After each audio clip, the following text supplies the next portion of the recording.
Hello friends, तो NTPC का exam आज ख़त्म हो गया। ठीक है, 5 जून से लेकर के 23 जून तक एनटीपीसी का ग्रेजुएट लेवल का एग्ज़ाम हुआ और ये आज ही समाप्त हो गया। और अब जो है नेक्स्ट मंथ मोस्ट प्रोबेबल है कि अंडर ग्रेजुएट 12th लेवल का एग्ज़ामिनेशंस भी एनटीपीसी का चालू हो जाए।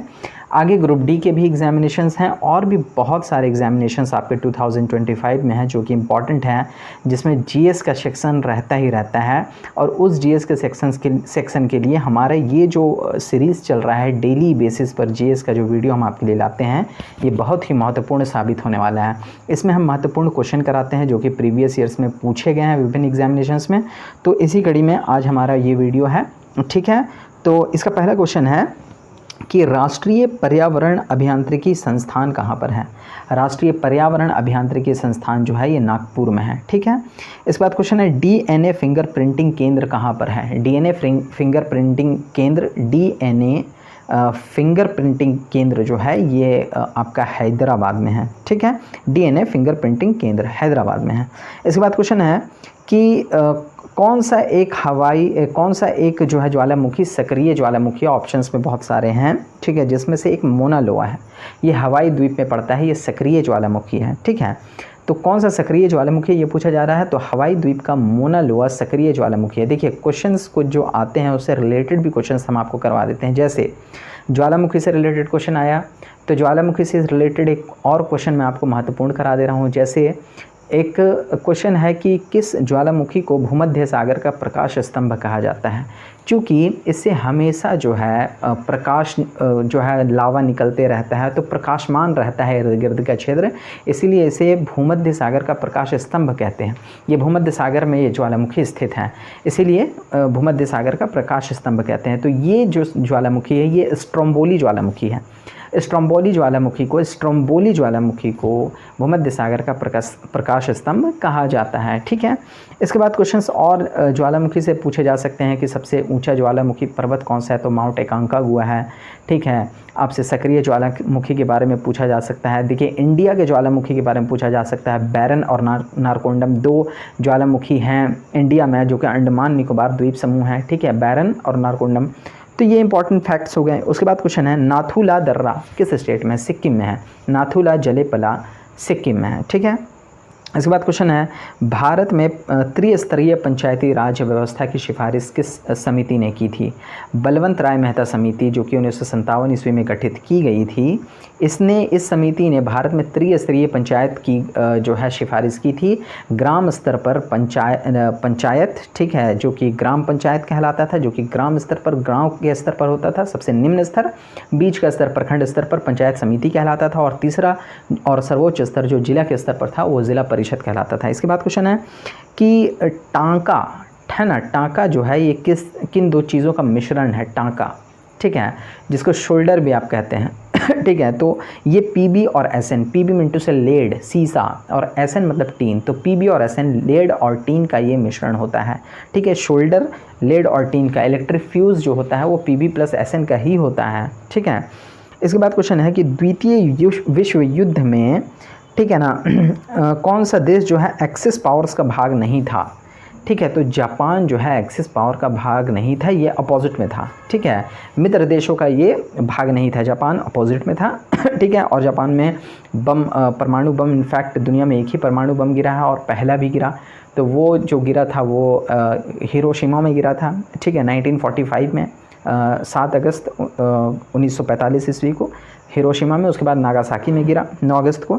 ठीक है, तो ये इंपॉर्टेंट है, 6 अगस्त और 9 अगस्त को गिरा था। ठीक है, इसके बाद क्वेश्चन है कि भारत में केसर का एकमात्र उत्पादक राज्य, केसर, ठीक है ना, केसर बहुत ही महंगा होता है, केसर का एकमात्र उत्पादक राज्य जो है वो जम्मू कश्मीर है। ठीक है, इस बात क्वेश्चन राष्ट्रीय ध्वज की, यानी जो हमारा झंडा है उसकी लंबाई चौड़ाई का रेशियो क्या है, तो 3:2 का रेशियो है इसमें। संयुक्त राष्ट्र औद्योगिक, हाँ एक और क्वेश्चन देख लें कि राष्ट्रीय ध्वज को किस दिन जो है संविधान सभा ने अपनाया था, तो 22 जुलाई 1947 ईस्वी को अपनाया था। ठीक है, ये एक इम्पॉर्टेंट क्वेश्चन है। ठीक है, पिंगली वेंकैया ने राष्ट्रीय ध्वज का डिज़ाइन तैयार किया था। ठीक है, एक और क्वेश्चन मुझे याद आ रहा है, मैं बता दूं राष्ट्रीय ध्वज से रिलेटेड, तो भारत से बाहर किसी विदेशी धरती पर सर्वप्रथम भारतीय ध्वज किसने फहराया था, तो मैडम भीख हाजी कामा ने फहराया था जर्मनी के स्टुटगार्ट में 1907 ईस्वी में। ठीक है, इसके बाद क्वेश्चन है दक्षिणी गोलार्ध में सबसे लंबा दिन किस दिन होता है।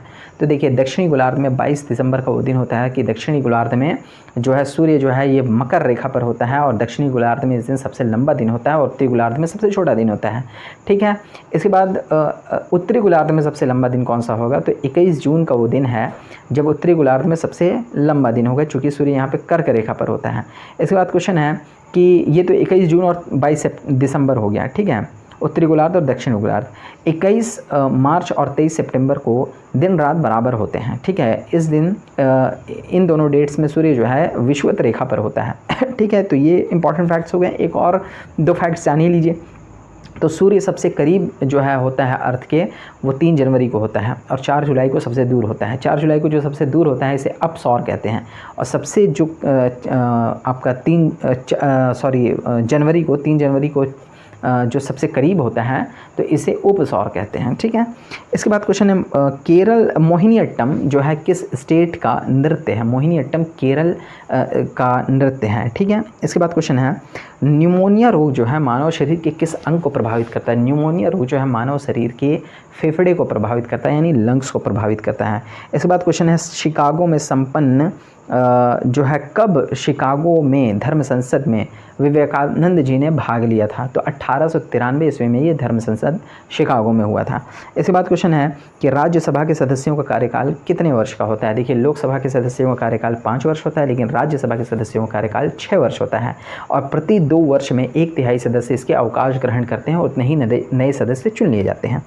इस बात क्वेश्चन है कि किस संविधान संशोधन के तहत राष्ट्रपति को बाध्य कर दिया गया कि वो मंत्रिपरिषद की सलाह मानने के लिए बाध्य है। ठीक है, तो 42वां संविधान संशोधन 1976, 42वां संविधान संशोधन 1976 की वो तिथि थी जब जो है राष्ट्रपति को मंत्रिपरिषद की सलाह मानने के लिए बाध्य कर दिया गया था। लेकिन 44वें संविधान संशोधन के तहत 1978 में फिर से राष्ट्रपति को यह अधिकार दिया गया कि एक बार राष्ट्रपति किसी भी बिल पर असहमति यानी उसको वापस भेज सकते हैं, लेकिन दोबारा अगर मंत्रिपरिषद उसको स्वीकृति दे करके भेज दें तो राष्ट्रपति फिर बाध्य हैं, उसको स्वीकार करना पड़ेगा उनको। इसके बाद क्वेश्चन है कि कौन सा ऐसा नहर है जो लाल सागर और भूमध्य सागर को जोड़ता है। बहुत ही महत्वपूर्ण नहर है। ठीक है, भारत और यूरोप यानी एशिया और यूरोप के बीच में व्यापारिक मार्ग शॉर्ट हो जाती है इस नहर से। ये स्वेज नहर है। ठीक है, ये किन 2 बीचों के, तो भूमध्य सागर और लाल सागर के बीच में है। इसके बाद क्वेश्चन है कि इंस्टीट्यूट ऑफ लाइफ साइंस कहाँ पे है, तो उड़ीसा की राजधानी भुवनेश्वर में है। ठीक है, इसके बाद क्वेश्चन है कि विवेकानंद जी के बचपन का नाम क्या था। नरेंद्र नाथ दत्त विवेकानंद जी के बचपन का नाम था और महाराजा खेतड़ी ने इनका नाम विवेकानंद रखा था। इसके बाद क्वेश्चन है कि किस अनुच्छेद में के तहत भारतीय संसद का जिक्र है, किस अनुच्छेद में, और ये कहा गया है कि संसद लोकसभा, राज्यसभा और राष्ट्रपति से मिलकर बनेगा। तो आर्टिकल 79 वो अनुच्छेद है, आर्टिकल है जिसमें ये कहा गया है कि भारत के लिए एक संसद होगा जो कि लोकसभा, राज्यसभा और राष्ट्रपति से मिलकर बनेगा। इसके बाद क्वेश्चन है कि राष्ट्रमंडल के महासचिव पद पर आसीन होने वाले पहले एशियाई कौन थे। राष्ट्रमंडल यानी कॉमनवेल्थ के महासचिव नियुक्त होने वाले एशियाई कंट्रीज़ के पहले कौन से ऐसे व्यक्ति थे, तो कमलेश शर्मा वो थे। ठीक है, इसके बाद क्वेश्चन है कि बरौनी तेल शोधक कारखाना कहाँ पर है, किस देश के सहयोग से स्थापित किया गया। ठीक है, और कब स्थापित किया गया। 1964 ईस्वी को रशिया के सहयोग से बरौनी तेल शोधक कारखाना बिहार में सिचुएटेड किया गया। ठीक है, स्थापित किया गया।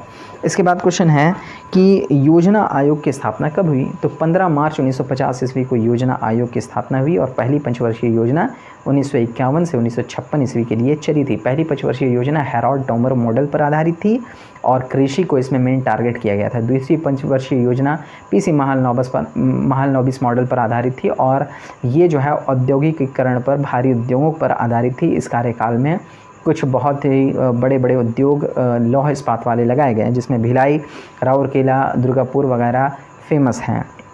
इसके बाद क्वेश्चन है कि आपका बुद्ध के उपदेशों का संकलन क्या कहलाता है, तो गौतम बुद्ध के उपदेशों का संकलन जो है सुत्त पिटक है। ठीक है, 3 पिटक है ना, सुत्त पिटक, विनय पिटक और अभिधम्म पिटक। इसके बाद क्वेश्चन है कि चंगेज़ खां ने किसके शासनकाल में दिल्ली पर आक्रमण किया था।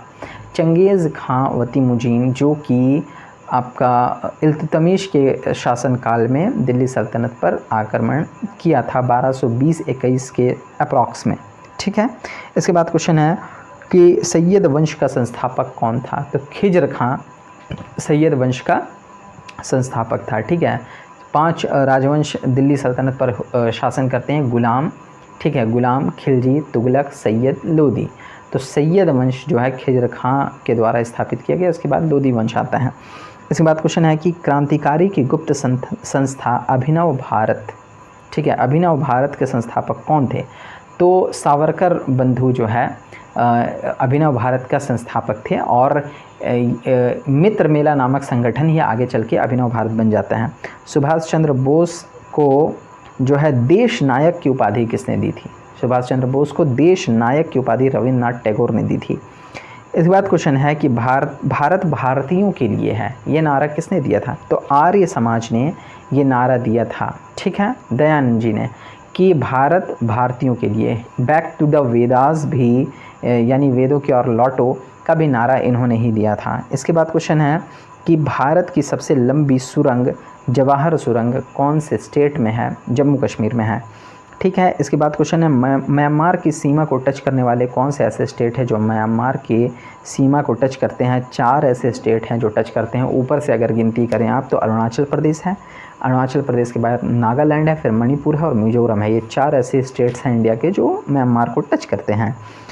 यूरोप और अफ्रीका को कौन सा जलडमरू मध्य अलग करता है? यूरोप को अफ्रीका से अलग करने वाला जलडमरू मध्य जो है जिब्राल्टर है। ठीक है, इसके बाद क्वेश्चन है आर्थिक नियोजन किस सूची का विषय है? 3 सूचियां हैं, संघ सूची, समवर्ती सूची और राज्य सूची।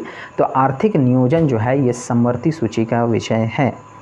इसके बाद क्वेश्चन है कि इंडिया ब्रांड इक्विटी फंड की स्थापना कब की गई? 1996 ईस्वी की वो वर्ष है जब इंडिया ब्रांड इक्विटी फंड की स्थापना की गई। उपनिषदों का फारसी भाषा में अनुवाद किसने करवाया? दारा शिकोह ने उपनिषदों का फारसी में अनुवाद करवाया सिर्र अकबर के नाम से। ठीक है, उपनिषद का फारसी में अनुवाद दारा शिकोह ने करवाया। दारा शिकोह कौन था? तो खुर्रम का बेटा था, यानी शाहजहाँ का बेटा था। ठीक है, इसकी उपाधि थी शाहजहाँ, नाम खुर्रम था। भोजन में लोहे की कमी से कौन सा रोग होता है? एनीमिया डिजीज़, यानी रक्त अल्पता। ठीक है ना, रक्त की कमी, ये भोजन में लोहे की कमी से होने वाला रोग है।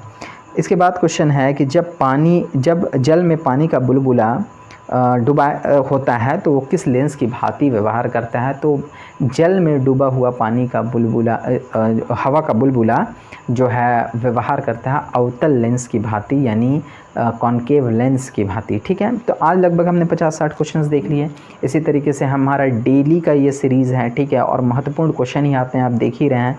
तो आने वाले सभी एग्ज़ाम्स के लिए इंपॉर्टेंट भी हैं। तो आपने अगर सब्सक्राइब नहीं किया है तो कर लें, चूँकि आपके लिए फ़ायदेमंद वीडियो है। ठीक है, तो आज के लिए इतना ही। Thank you. Please subscribe, please share, and please like.